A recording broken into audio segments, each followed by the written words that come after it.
I'm so sure you must have enjoyed the enthralling performance and the song by Shakuntala Ji and the dances by Gulaba Devi and her troupe. Smiling faces, mellifluous voices, foot-tapping music, beautiful costumes in a myriad of colors, lively and captivating folk dances of India. How beautiful and enriched in culture is this beautiful state of Rajasthan.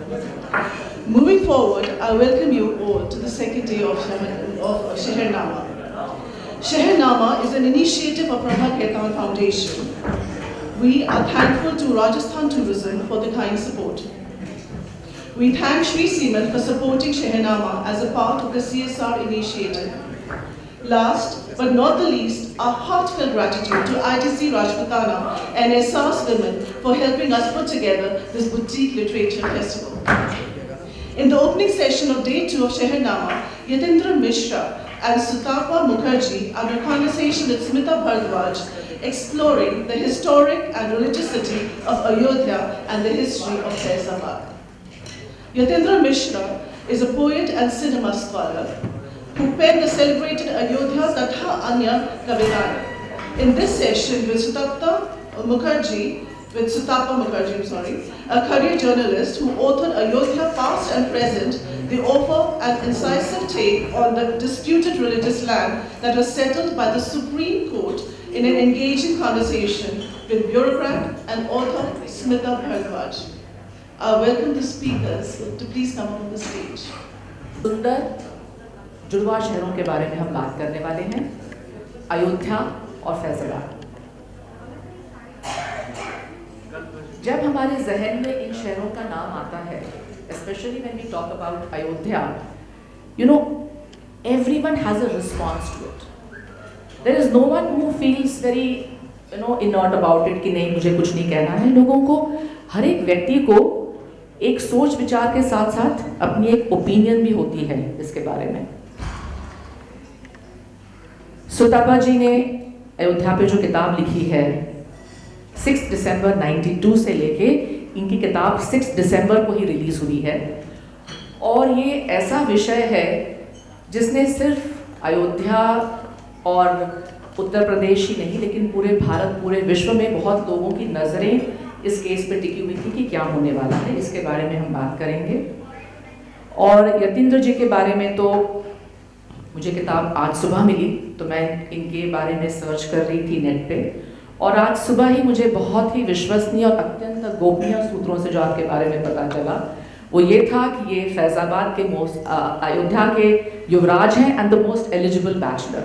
So apart from that इनके बारे में धीरे धीरे मैं पत्ते खोलती जाऊंगी और बहुत ही इंटरेस्टिंग पर्सनालिटी हैं।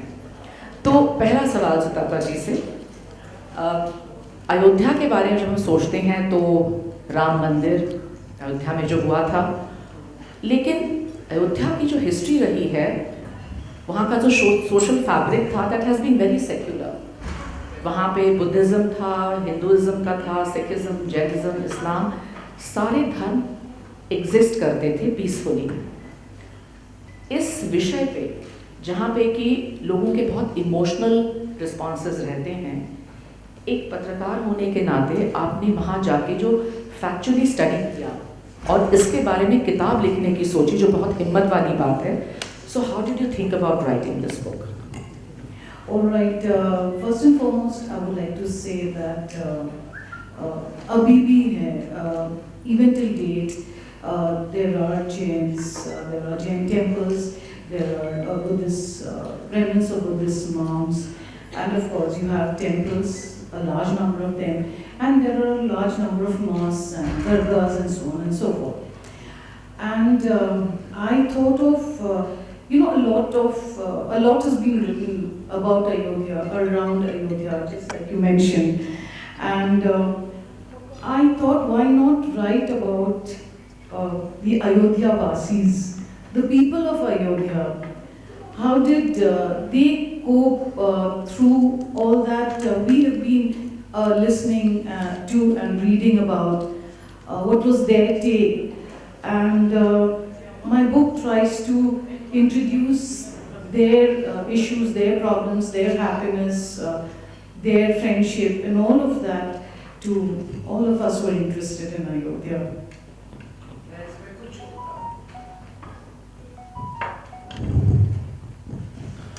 धन्यवाद स्मिता जी, सुतापा जी, और बहुत बधाई सुतापा जी को। अयोध्या, कोई भी अयोध्या पे किताब लिखता है तो मेरा मन बहुत खुश होता है कि उस कैटलॉग में कुछ नया जुड़ा। और धन्यवाद प्रभा खेतान फाउंडेशन। अयोध्या सिर्फ एक शहर नहीं है, वो अगर उसको इंटीग्रेशन के एस्पेक्ट पे भी कहें तो बहुत सारे धर्मों के समन्वय का शहर है। जैन मंदिरों की बात की आपने, 5 जैन तीर्थंकरों ने जन्म लिया वहाँ। भगवान ऋषभ देव, अजितनाथ, अभिनंदननाथ, सुमतिनाथ, 5 लोगों का जन्म हुआ।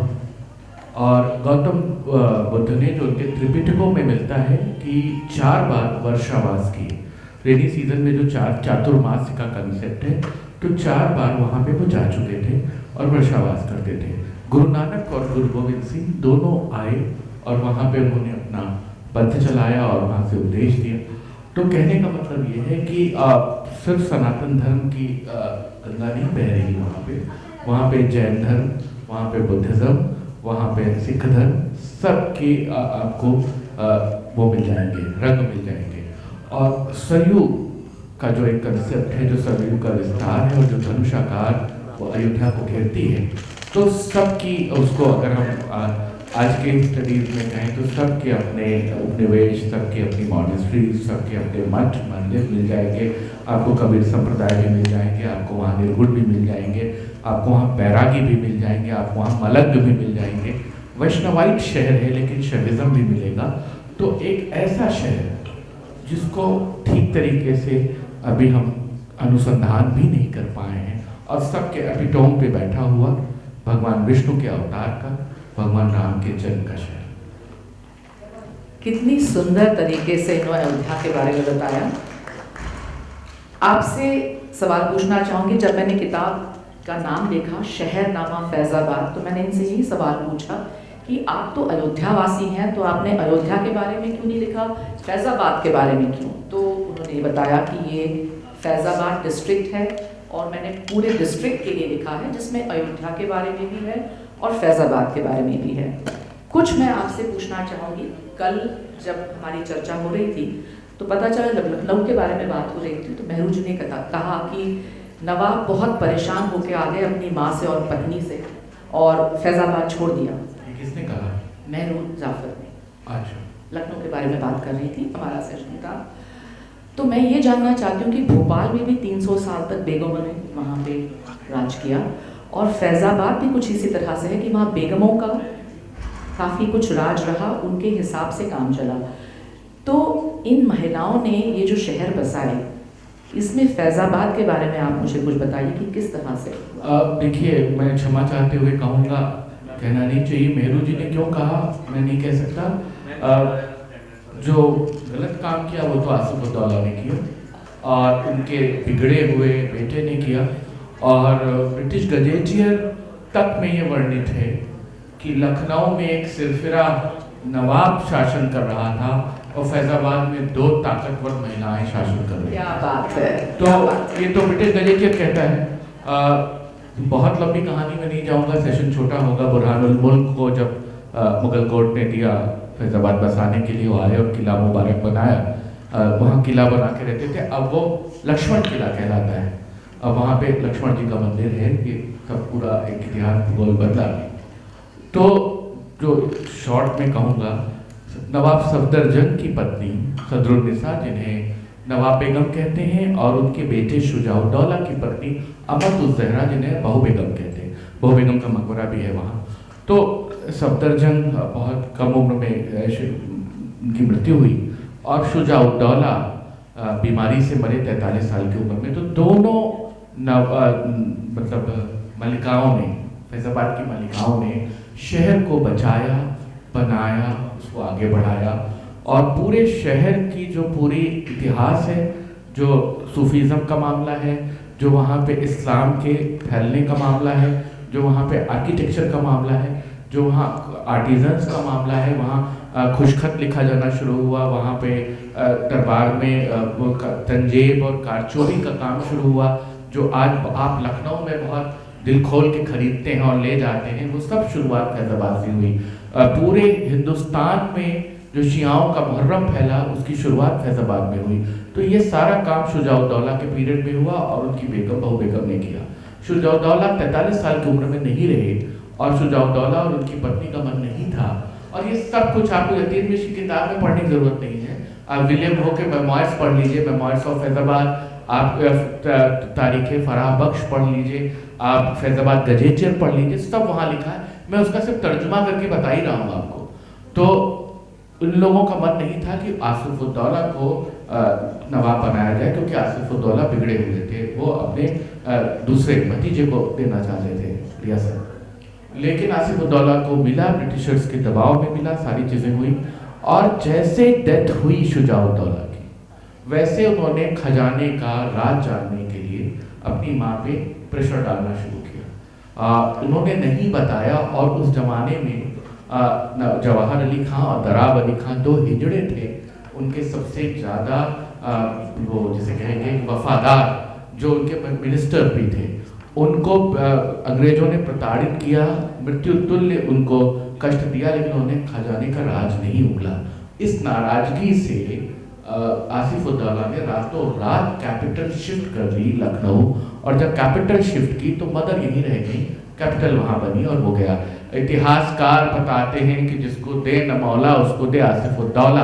आसिफुद्दौला के बारे में बड़े करीने से बात होती है, लेकिन जब मैंने इतिहास पढ़ना शुरू किया तो नवाबी पीरियड का सबसे बदमाश नवाब आसिफुद्दौला निकला, जिसने अपनी माँ को परेशान किया, जिसने फैजाबाद को परेशान किया, जिसने तमाम चीज़ें की। खैर ये अलग बात है। फिर बहू बेगम को भी ये लगा कि मेरी मृत्यु के बाद इस पैसे का क्या होगा, तो उन्होंने अपनी गुप्त वसीयत की और ईस्ट इंडिया कंपनी के साथ करार किया और ये कहा कि जो आसिफुद्दौला का बेटा होगा उसको वापस दे दी जाए मेरी मृत्यु के बाद। 3 करोड़ रुपए की वसीयत थी उस जमाने में 1775 में। आप आज सोच सकते हैं कि 3 करोड़ रुपए की हैसियत क्या होती है। और ब्रिटिशर्स ने, जैसे कि वो हमेशा से बेईमान थे, उन्होंने वहाँ भी बेईमानी की और उसमें से 1 करोड़ रुपए चोरी करके मृत्यु के बाद सिर्फ 2 करोड़ रुपए लौटाए। ये सब कुछ लिखा हुआ है, इस सब की कहानी है। तो अमत-उज़-ज़हरा जिन्हें हम बहू बेगम कहते हैं, सदरुन्निसा जिन्हें हम नवाब बेगम कहते हैं, इनसे बना हुआ शहर है फैजाबाद। और उन्होंने अपने बेटे की मृत्यु के बाद उसके ऑनर में नवाब बेगम ने वहाँ पे मोती मस्जिद बनवाई थी फैजाबाद में। खुद नवाब की पत्नी ने अपने बेटे के लिए लखनऊ का हनुमान मंदिर बनवाया, जो अलीगंज का मंदिर कहलाता है। तो जाहिर है कि फैजाबाद में जो इन मलिकाओं ने काम किया, इसकी वजह से वहाँ आर्ट और कला को भी बहुत फायदा हुआ। आर्ट एंड क्योंकि एम्ब्रॉयडरी है और सब कुछ। लेकिन एक दिक्कत ये होती है कि पैट्रोनेज चाहिए होता है। रियासत का पैट्रोनेज, आज सरकार का पैट्रोनेज, आज हमको प्रभा खेतान का पैट्रोनेज चाहिए। तो ये जो पैट्रोनेज का मामला, इसके बगैर कैसे चलेगा। मेरे गुरु होते थे निर्मल वर्मा, तो उन्होंने कहा तुम्हारे कौन दोस्त हैं, तो मैंने कहा कि ये फला लेखक है, क्योंकि इससे काम नहीं चलेगा। बड़े प्रकाशकों को दोस्त बनाओ, जब तक बड़े प्रकाशक दोस्त नहीं बने तब तक तुम्हारी किताब नहीं बनेगी। तो हमें प्रभा खेतान फाउंडेशन का पैट्रोनेज चाहिए। ये मजाक की बात नहीं है, नहीं, आप सही कह रहे हैं। आप एक सम्मान के संदर्भ में कह रहे हैं कि जो पैट्रोनाइजर्स हैं वो जब तक आपको लाएंगे नहीं मंच पे, आप काम कैसे कर सकते हैं। तो पैट्रोनाइजर चला गया लखनऊ, तो उसकी दिक्कत ये हुई कि सब कुछ उठ के आधी रात लखनऊ चला गया। तो उसके सूत्र तो आज फैजाबाद में मिलते हैं। आज मेरा बहुत झगड़ा होता है लखनऊ में। ये हमने शुरू किया, हमने कहा फैजाबाद ने शुरू किया, या आपने कहाँ से शुरू कर दिया। आप वहाँ से आयात करके ले आए, आप वहाँ से चोरी करके लाए। आप कम से कम एक्नॉलेज तो करिए कि इसकी नींव फैजाबाद में है। और आप तो यहाँ बता रहे हैं क्योंकि आपने 100 साल का देखा, मैं 1725 का बता रहा हूँ, जब नवाबी की स्थापना हुई, जब उसकी नींव धरी गई। तो क्या चीज़ आप मानेंगे। आप इतिहास से उठाएंगे, आप एनेक्डोट से उठाएंगे, आप मेमोयर से उठाएंगे, सभी चीज़ को झुठला देना है तो आप बता दीजिए कि साहब नवाबी कल्चर सब लखनऊ का है, फैजाबाद में उसका कोई योगदान नहीं। सितापा जी, आपसे पूछना चाहूँगी, I would like to ask you that this has been a case in the Supreme Court which went on for 70 years. It was followed very keenly by all the people. हम मंदिरों में देखते हैं साक्षी गोपाल का कॉन्सेप्ट, और ये एक ऐसा केस था जिसमें भगवान श्री राम विराजमान वहाँ पे एक लीगल एंटिटी के रूप में उपस्थित थे। 1507 में जब गुरु नानक जी वहाँ गए, उनके ट्रैवलॉग को भी एक एविडेंस के रूप में इस्तेमाल किया गया। तुलसीदास जी ने जो लिखा उसको भी पढ़ा गया जजेस ने। तो ये बहुत इंटरेस्टिंग केस है जहाँ पे इतने पुराने saints, religious heads, poets, history, culture, emotions, mythology, everything comes together. It's a pot boiler. तो इस केस के बारे में जब आपने स्टडी किया और इस किताब में लिखना चाहा, तो दो चीज़ों से पूछना चाहूँगी। One from the legal aspect and what did अयोध्यावासी feel about it? Okay, so yes, like what you mentioned, it also has travelogues and so on and so forth. And as far as the verdict is concerned, all the people in Ayodhya, belonging to whichever community, they have welcomed the verdict, and they are actually quite happy that finally a decision has taken place. And interestingly, I had a chance to interact with Ram's Sakha, Trilokinath ji. He's no more. Trilokinath Pandey, right? And a very, very amicable person and a 100% follower of Ram. He belonged to Buxar and he lived in Ayodhya, right? And he said, this यही हमारा परिवार है. And I remember I had called him when he had a heart attack, and he was in Delhi, and I wished him well, and with absolute confidence he said, अगर हम राम जी के सखा हैं तो ये तो उनकी जिम्मेदारी है कि वो हमें भी देखे. So that kind of conviction. And even the other community, the Muslims, they've also welcomed the verdict. They are happy that they can get along with their daily lives quite peacefully. And among the two communities, at least within the premises of Ayodhya, I don't see any major conflict. I mean, we don't always get along with anyone and everyone. There are some differences, there are some places where we don't agree, and I wouldn't call that a conflict per se. So they really kind of are good friends, they are neighbors, and the best part which you would know is a lot of, anywhere, any temple town also lends a lot to commerce, right? So a lot of workmanship comes from the Muslims for the temples. So you have, people, especially the women, I met some of them, they string the marigolds together for the temples. There are tailors who stitch clothes for Ramji. There are clog makers who make clogs for the Mahans and for the temples. So you see a lot of togetherness in that also. I think there's a lot of, sense of togetherness in this town, and which comes with a lot of simplicity also. There isn't anything complex or complicated. It's very free-flowing, the feelings for each other. That's a wonderful thing to hear, because what we generally read in the newspapers is the extreme opinions of people clashing, and that's what gets reported. But the ground reality, as you're saying, is far more secular and peaceful. But taking a cue from you, मैं यतीन्द्र जी से पूछना चाहूँगी कि ये गंगा जमुनी तहसीब क्या है, ये किस तरह की परंपरा रही है, और इसके साथ साथ फैज़ाबाद और अयोध्या के बीच में क्या चीज़ें कॉमन हैं और क्या चीज़ें अलग हैं, क्योंकि आप दोनों शहरों से जुड़े हैं। सबसे पहले मैं सुतापा जी को धन्यवाद करूँगा। मैंने किताब नहीं पढ़ी है, मैं डर ही रहा था कि इस किताब का उन्वान कैसा है, लेकिन जो इन्होंने कहा ऐसा ही है हमारा शहर, बिल्कुल आपसी समझदारी में बढ़ने वाला, कोई वैमनस्य नहीं है, दोस्तियाँ हैं।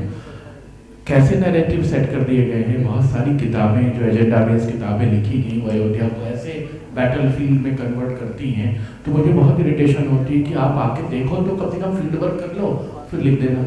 तो गनीमत है कि सुतापा जी ने उस थ्रेड को पकड़ने की कोशिश की और ये कहा कि ऐसी कोई बात और ऐसी कोई दिक्कत मुझे उन्हें दिखती नहीं है उस शहर में। गंगा जमनी तहजीब मुझे लगता है कि एक फ्रेज है, एक मुहावरा है, चलाया हुआ है। अगर उसकी अगर बिल्कुल ठीक से मीनिंग करें तो ऐसा कुछ गंगा जमनी नहीं होता कि गंगा वाले हिंदू हैं और यमुना वाले मुस्लिम हैं, ये यमुना पार वाले, लेकिन वो एक कलर बना दिया गया कि गंगा जमनी का मतलब है कि हिंदू मुस्लिम समन्वय, एकता का मामला, ऐसा मैं समझता हूँ। और ये बहुत कहा जाता है, कलाओं की दुनिया में कहा जाता है, समाज में कहा जाता है, स्टेज पे कहा जाता है, लेकिन मुझे लगता है कि फैजाबाद अयोध्या जो एक जुड़वां शहर है, फैजाबाद जब फैजाबाद था 2020 के बाद से वो अयोध्या जिला है, तो फैजाबाद जनपद में अयोध्या एक छोटा सा शहर होता था, 6 किलोमीटर दूर बसा हुआ, सब फैल करके अब एक ही हो गया है। तो अयोध्या एक सनातन धर्म वैष्णव नगरी थी, ऐसी नगरी थी जहाँ पर नागा साधु भी रहते थे, बैरागी भी रहते थे, सब तरह के लोग रहते थे। 6000 गजेटेड मंदिर हैं अयोध्या में, राम सीता के जो एक दरबार सजता है जिसको राम पंचायत कहते हैं। आप अगर राजा रवि वर्मा की तस्वीर देखें जो सब घरों में मिलती है, राम पंचायत कहलाती, तो राम पंचायत की मंदिर आपको 6000 मिलेंगे। लेकिन जो सबसे खूबसूरत बात है अयोध्या को लेके कि ये कहते हैं कि इसको रिक्रिएट किया विक्रमादित्य ने 2000-2500 साल पहले, तो हर एक मंदिर की अपनी एक विशिष्टता है। जैसे दत्त धावन कुंड है, तो ऐसी मान्यता है कि भगवान यहाँ पे मंजन करते थे, यहाँ दत्तुन करते थे और वहाँ पर स्नान करते थे। वहाँ पर एक वो है वशिष्ठ आश्रम है जहाँ पे वशिष्ठ जी से शिक्षा लेने जाते थे। वहाँ पर एक विद्या देवी का मंदिर जहाँ कहते थे कि राम जी का विद्यारंभ हुआ था। तो इस तरीके से वो पुरानी मान्यताओं में मंदिर है। तेतानाथ के ठाकुर हैं, राम दुलेला है, रत्न सिंहासन है जहाँ से बैठ करके वो राज चलाते थे। और ज्यादातर जगहों पे एक बहुत मजेदार परंपरा है जिसे रामरसिक भक्ति परंपरा कहते हैं, जो बिहार और मिथिला से जुड़ती है, क्योंकि सीता जी वहां से ब्याह के आई, बहू बनी यहाँ। तो बहुत जगहों पे राम जी पाहुन या दामाद के रूप में, तो उन जगहों पे राम को दामाद के रूप में पूजा होती है। और रात में जब भोजन कराते हैं तो गाली सुनाई जाती है। विवाह ऐसा वो विवाह का एक कल्चर है कि जब दामाद बैठता है ब्याह के समय तो गाली खाता है, वो समझाने से गाली पड़ती है। तो जिन जिन मंदिरों में राम दामाद के रूप में स्थापित है वहां रोज गाली सुनाकर उनको सुनाया। क्या बात है, तो बड़ी रोचक चीज हमें पता है। रंग महल का मंदिर है अयोध्या में, जहाँ पे भगवान बिल्कुल शिशु रूप में है, और वहाँ पे कहते हैं कि कौशल्या जी ने जन्म के बाद यहाँ रखा। अभी राम जन्मभूमि परिसर से सटा हुआ मंदिर है। तो वहाँ पे जो शयन का पद होता है सुलाने का, सो गए नंद किशोर महल विच, नूपुर दाव चलो मोरी सखियां, रुनक झुनक ना होए महल बिच, पहरेदार सजग होए रहियो, रुनक झुनक ना होए महल बिच, सो गए नंद किशोर महल बिच। मतलब अपना पायल भी दबा के चलो, क्योंकि इतने छोटे बच्चे हैं कि अगर उनकी रुंझुन हुई तो जग जाएंगे। पहरेदारों को जगना है और भगवान को सोना है। तो एक इस तरह का कल्चर है वहां पर।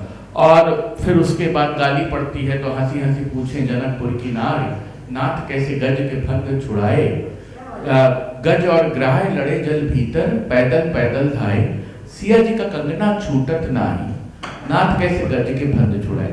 राम जी सीता जी का कंगन खोलने के लिए बैठे हुए हैं, उसमें जो गोबर की पूजा होती, सीता जी का कंगन नहीं खोल पा रहे, तो उनकी सालियां कह रही हैं कि तुम कैसे भगवानों के कंगन नहीं खोल पा रहे हो सीता के हाथ का, और तुमने तो गज और ग्राह की लड़ाई में गज को बचाया था ग्राह से, तो जब उसका बंधन काट सकते हो तो ये बंधन क्यों नहीं काट पा रहे हो। तो इस तरह के गीतों से भरा हुआ है।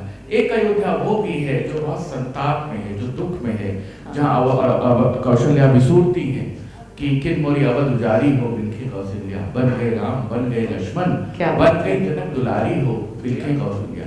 हम लोग को बहुत गाली पड़ती है बिहार से मिथिला से कि साहब सीता जी का सम्मान नहीं किया। सीता जी के सम्मान के पद अयोध्या में गाए जाते हैं और हमेशा सीताराम की बात होती है। जानकी नाथ सहाय करें तब कौन बिगाड़ करे नर तेरो, जानकी नाथ की बात होती है।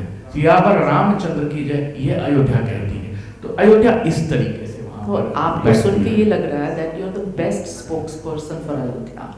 There is no doubt about that.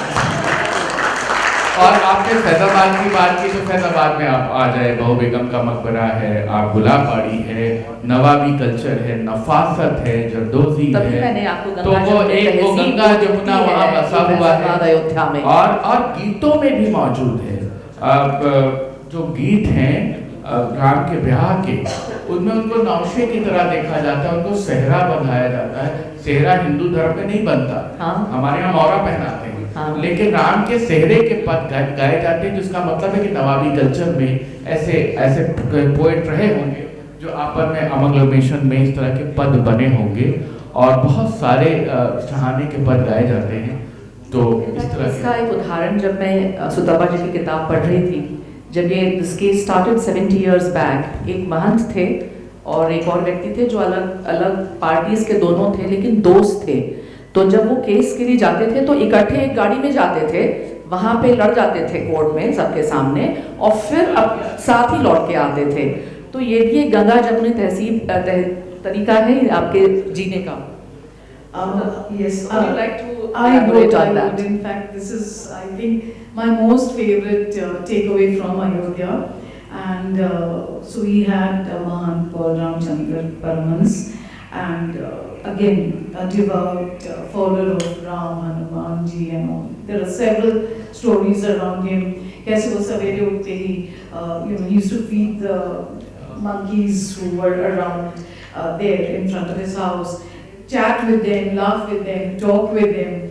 And there was this Muslim gentleman, Hashim Ansari. He was a tailor by profession. So they were good friends. Hashim would address Paramhans ji as Baba, and Paramhans ji would address Hashim Ansari as Master ji, because he was a tailor master. And they were good friends. They were not, both were always in dearth of money. And so when they had to go to the district court in Faizabad, they would share the travel to and fro cost, get into the same rickshaw. Within the premises of the courtroom, they would actually shout at each other, each defending his and his own religious space. And when they're coming out of it, you wouldn't believe that these two actually at loggerheads inside.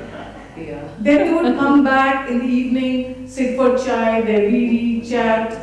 And it's, personally I feel it's a story that every child should know. And like I was telling you, Smita ji, I have also written a textbook for CBSE Class 8, an English textbook. And they're kind of revising. We're coming up with the next edition. And I have to introduce 5 stories. And I asked my editor if I could write about this particular, this pair. And he was most excited. And I'm actually going to put it into the course book also. And I'm looking forward. I think the children will be happy. That would be a very inspiring story. It's so much needed in these times. Absolutely. In your book, I read something about mythology which was very interesting. Sarayu Nadi mein, there used to be, it is said that a gentleman, completely dark, black, on a black horse would come. When people asked him his name, he said Prayagraj, क्योंकि संगम में सब लोग डुबकी लगा के वहाँ पे अपने सारे पाप धो डालते थे, तो ये पूरे काले हो जाते थे. So he would come once a year to Sarayu, take a dip, cleansed of all the sins, he would become brilliant white and then go back. So it can be considered that Sarayu was more pious compared to what happened in Sangam. Yet there is another mythological story which says कि सरयू को श्राप मिला था भगवान शिव से कि वहाँ पे जल समाधि नहीं होनी चाहिए, और इस कारण से वहाँ का जो पानी है वो ऐसा माना जाता है कि रिलीजियस प्रोसेसेस में इस्तेमाल नहीं होता है. So I just want to know, when you were researching for the book, all these interesting stories that came about, how did you put them in the book, and what do people think about it?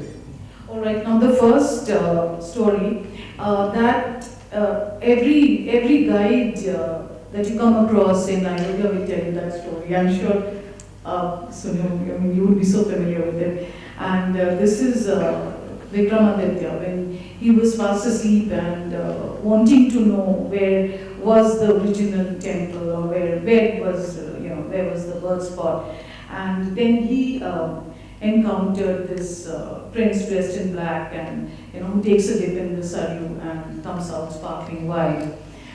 The other is what you mentioned, that Shivji was a little upset that why Jal Samadhi should have taken place here. And this, the commoner of Ayodhya, they also tell you the story. Now, Saryu apologized, it is told, again it's a mythological story, and apologized to Lord Shiva, and then Shiva calmed down, and he said, okay, I cannot change the entire thing, but I'll surely make it milder, and which is why it still is a very pure river. You can still take a dip in it and feel pure. But then, like Ganga Jal, among Hindus, we use it for any rituals or pujas. I believe Saryu ki pani, you can't use it for such functions. So नहीं, मैं बताता हूँ, बहुत अच्छी बात आपने कही। थोड़ा सा चेंज है। पहला तो ये जो वर्जन है विक्रमादित्य की कथा का, ये प्रयागराज कलंकित होते हैं क्योंकि सबके पाप और सबके कष्ट लेते हैं। तो उन्होंने ब्रह्मा से पूछा कि मैं अपने पाप कहाँ धोऊं, मैं गंगा रहूँगा तो दूसरे का पाप मोचन कैसे होगा। तो उन्होंने कहा अयोध्या में जाओ, जहाँ राम का अवतार हुआ, वहाँ पे स्नान करने से तुम्हारे पाप निकलेंगे।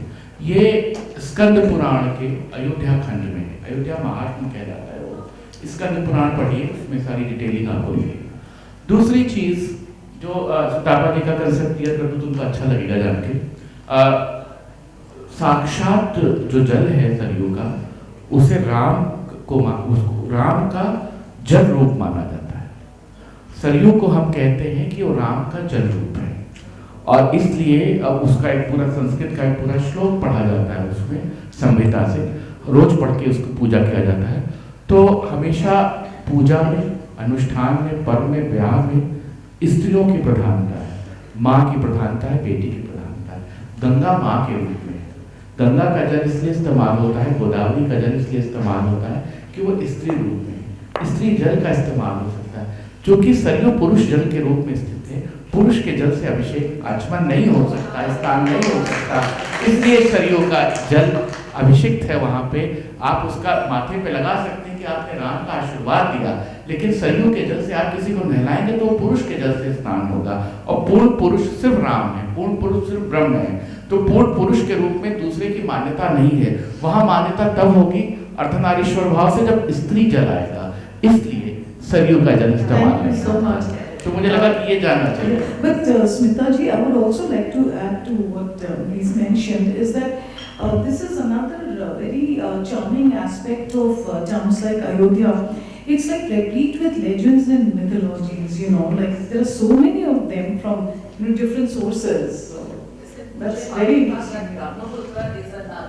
It's a male river. Saryu का पानी जी मैस्कुलिन है, ये बहुत लोगों को आज पता चला। नहीं, सरयू का पानी मैस्कुलिन नहीं है, घाघरा नदी है, वो नदी ही है। मान्यता यह है कि वो साक्षात राम जल रूप में यहाँ मौजूद है, ये मान्यता है। This is mythological thing. तो हम जब उस जल का आचमन करते हैं, जब उस जल का अभिषेक करते हैं, जब उस जल से स्नान करते हैं, तो हम साक्षात राममय होते हैं, राम का आशीर्वाद पाते हैं। लेकिन उस जल से हम कन्यादान नहीं कर सकते, उस जल से हम कोई और पूजा नहीं कर सकते, क्योंकि वो स्त्री रूप में नहीं है। स्त्री रूप में ही जल की मान्यता है। वो गंगा के जल से ही होगा, वो कुएं के जल से होगा, किसी और नदी के जल से होगा। इसीलिए राम के आशीर्वाद से वहां एक नदी बहती थी, तिलोदी की गंगा, जिसे तिलई कहते थे। अब वो नदी सूख चुकी है वहां पे, तो उस नदी के जल से मान्यता होती थी। 5 नदियां बहती थी अयोध्या में, हम सिर्फ एक जानते हैं सरयू। वहां पे धेनुमती बहती थी, वहां मंजूषा बहती थी, वहां पर वेगमती बहती थी, सरयू बहती थी, और तिलोदी की गंगा। 4 नदियां समाप्त हो चुकी है। इस किताब में सारी डिटेल है। मैं ये किताब जरूर पढ़ूंगी, मुझे आज ही मिली ये किताब। एक सवाल है तिंद्र जी, थोड़ा सा शहरनामा से अलग, क्योंकि आपकी पर्सनालिटी बहुत इंटरेस्टिंग है और मैं कल से आपको इंटरनेट पे चेस कर रही हूँ, क्योंकि किताब मेरे हाथ में नहीं आ रही थी, तो आपके बारे में मैं बहुत खतरनाक तरीके से आपके पीछे पड़ी थी कल, और रात को मैंने एक बहुत इंटरेस्टिंग पार्टी मिस कर दी आपके चक्कर में, क्योंकि मैं आपके लिए पूरा नेट पे खोजती रही, क्योंकि I have to do my homework. Party के वीकेंड में बिल्कुल यही थे। बताइए।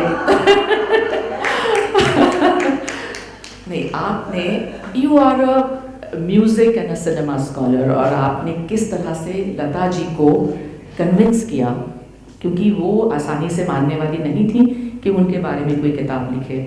अभी आप गुलजार जी पे भी लिख रहे हैं, तो आपकी वो क्या क्वालिटी है जो कि आप किसी को भी कन्विंस कर लेते हैं, वो थोड़ा सा अपने बारे में बताइए। और दूसरा ये, मैं बहुत ढूंढ रही थी कि आप पोएट हैं, आप इतने सिनेमा जगत से जुड़े हैं, तो मैंने अज्यूम किया कि आप गीतकार भी होंगे, आपने कुछ लिखा होगा जैसे लिखते हैं गुलजार जी या उस तरह की गाने कविताएं। तो आज सुबह आपने बताया कि आपने ऐसा कुछ किया नहीं है, तो आप ऐसा ज़रूर कीजिए, because that will be a pleasure for all of us. Smita ji, तो जरा नवाजी का शुक्रिया। पहली बात तो ये है कि मैंने काम ढेर सारे किए हैं, जहाँ काम चल निकला तो मुझे लोग कहने लगे म्यूजिक और सिनेमा स्कॉलर, लेकिन ऐसा कुछ है।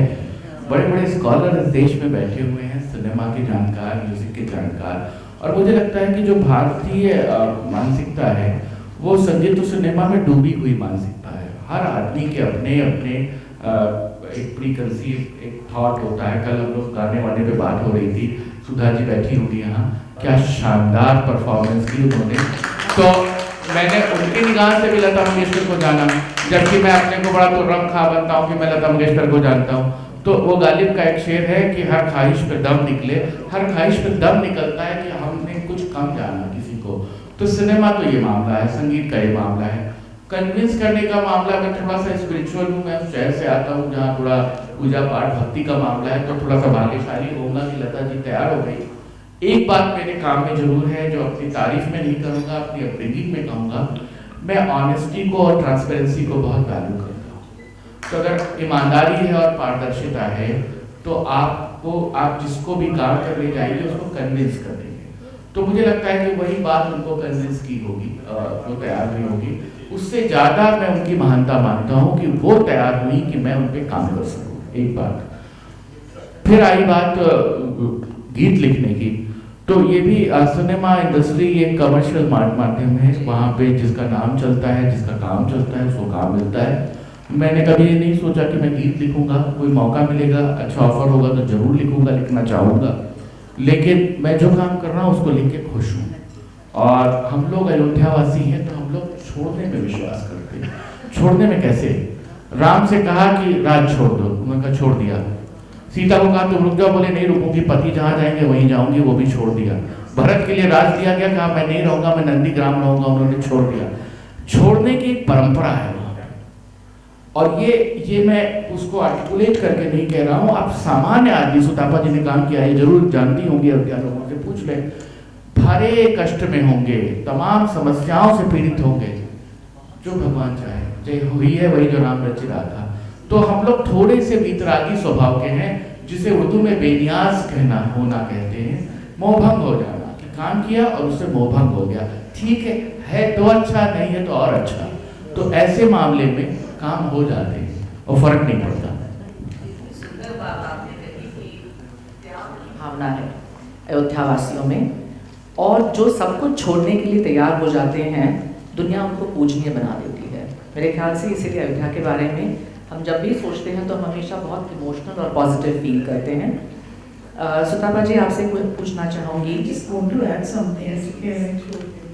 So, see, there's no doubt that the people of Ayodhya, especially the Muslims, they still carry with them the pain of 6 December 1992. It's not that they've totally, it's kind of wiped away from their memory. No, but because आप जो कह रहे हैं ना कि आगे बढ़ो, छोड़ दो, let it go. They don't cling on to it and make the present miserable or worry about the future. Like आगे क्या होगा, share का problem. Of course, there are other things like infrastructure stuff are coming up, buildings, roads are being widened, but that's a concern of all Ayodhya Vasis. But this thing about, which people have been talking about, the problem between the Hindus and the Muslims. But in Ayodhya, because of this element, I think it showed. I've spoken to many Hindus who actually participated in the, of Ayodhya, who participated in the, who took part in bringing down the mosque, right? And today they say, we were teenagers and हम लोग को लग रहा था जैसे कोई मेला है, अरे जाने दीजिए वो सब बातें, it's like let it be, जाने दीजिए. So I think it's true for everything. बिल्कुल सही कह रही हैं. मतलब कोई बड़े चैनल का मूवी वैन आती है, बड़े जो स्टार्स हैं जो आपको हर चैनल पे दिखते हैं, वो किसी सामान्य आदमी को भी पकड़ते हैं तो वो भागते हैं. मैं नहीं इंटरव्यू देना, हम खुश हैं अपने में. किसी को किसी कैमरे पे आने का भी शौक नहीं है. 2-4% सब जगह होते हैं कि जिनको बहुत शौक होता है. तो हमारी ऐसा नहीं कि बहुत सीधे साधे भोले भाले लोग हैं, लेकिन सब चीजों में से निकल आते हैं. छल प्रपंच भी करते हैं, बदमाशी भी करते हैं, लेकिन निकल भी आते हैं, उसमें डूबे नहीं रहते. उससे मेस्मराइज होने का भाव मैंने अयोध्या वालों में नहीं देखा. क्या बात है. मुझे बार बार बताया जा रहा है कि समय सीमा समाप्त हो रही है 2 कारणों से, क्योंकि प्रभा केतान फाउंडेशन अपने समय से चलने के लिए बहुत बहुत जाने जाते हैं. यही मौका है मुझे आप सबको धन्यवाद देने के लिए. और दूसरा कारण है that to rush to the airport straight away और आई मिस माय फ्लाइट. तो बहुत अच्छा रहा ये सेशन, बहुत इंटरेस्टिंग रहा. बहुत इंटरेस्टिंग लोगों से यहाँ मौका मिला बातचीत करने का. Yatindra ji, Sutapa ji, thank you so much for gracing this occasion and my heartfelt gratitude and my best wishes for Prabha Ketan Foundation. Thank you so much. Thank you.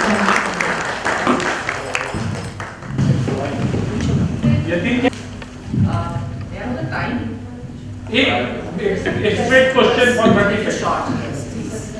Yatin जी, आपने ये किताब लिखी है शहरनामा फैजाबाद. आपने किताब लिखी और वो शहर ही गायब हो गया. अब फैजाबाद नाम की कोई एंटिटी भारत के मानचित्र पर एग्जिस्ट नहीं करती. तो क्या आप किताब के नाम बदलने के बारे में ये आपने कई बार कहा है और एक बहुत अच्छा सवाल है अनंत जी. मुझे लगता है कि जिस समय मैंने काम किया था, शहर मतलब फैजाबाद का नामकरण जिंदा था.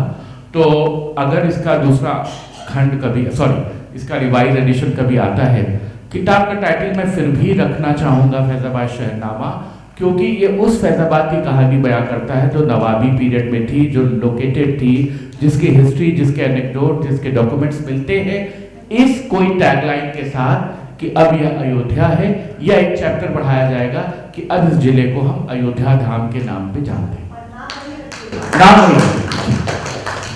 और कोई सवाल? एक बात आपने और कही कि अयोध्या के लोग प्रपंची नहीं होते, लेकिन पूरी दुनिया का सबसे बड़ा प्रपंच तो अयोध्या में ही रचा गया कि राम राजा बनने जा रहे थे और ऐसा प्रपंच हुआ कि अगले दिन मुझे लगता है कि उस कथा से सीख लेकर के भावी या परवर्ती पीढ़ी ने ये सीख ली हो, क्योंकि प्रपंच जरूर रचा गया और उनको देश से राज निकाला दिया गया, लेकिन आप वहां पे मॉरलिटी का खेल देखिए कि राम छोड़ते हैं. उनके वाल्मीकि रामायण में दशरथ कहते हैं कि मैं अशक्त हो गया हूँ, मुझे कैद कर लो और अपना राज्यारोहण करो और मुझे बंदी बना लो. कहते नहीं, ये मर्यादा या रघुकुल नहीं है, मैं माँ के वचन भी मानूंगा और मैं वहां जाऊंगा. जिस लड़के के लिए प्रपंच रचा गया है वो छोड़ के अयोध्या त्याग के चला जाता है और दूर नंदीग्राम में 14 वर्ष का जीवन जीता है. राम तो सीता के साथ विराजते हैं चित्रकूट में, वो तो मांडवी को अयोध्या में रुइन करके चले जाते हैं, 14 वर्ष अकेले रहते हैं. तो मुझे लगता है कि ये जो त्याग का मामला है, मानवता की, नैतिकता की, सद्गुण की खान या पाठशाला है रामायण या रामकथा. हर आदमी अपने सबसे हायर एस्पेक्ट में वहाँ ईमानदार है, चाहे वो भक्त है तो हनुमान है, मित्र है तो निषादराज है, और पिता है तो दशरथ है. तो एक दूसरी तरह की एक परंपरा है. और मैं त्रेतायुग की बात नहीं जानता, मैं 100 साल पहले की बात नहीं जानता, मैं अपने समय की बात जानता हूँ. मैं अपने घर परिवेश की बात कह सकता हूँ. मैंने बहुत सामान्य ढंग से थोड़े छोटी छोटी महत्वाकांक्षाओं को पलते देखा है वहाँ पे. मुझे खुद, आप मेरे मित्र यहाँ बहुत अच्छे से जानते हैं कि मुझे फर्क नहीं पड़ता. मैं परेशान भी होता हूँ तो छोड़ देता हूँ कि जाने दो, मेरे भाग, this is not my cup of T. तो मुझे लगता है कि ये भाव भी मेरा शहर मुझे देता है और कोई नहीं. बहुत बढ़िया.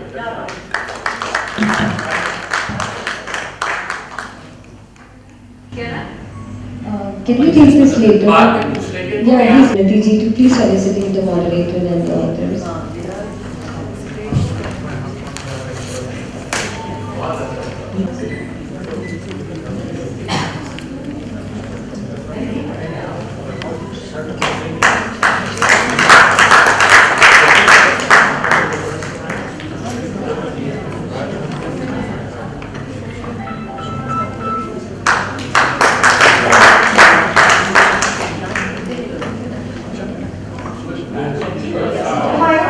I said the same. And she became the Machli, that physical emblem of Nawadi and the symbol of UP government.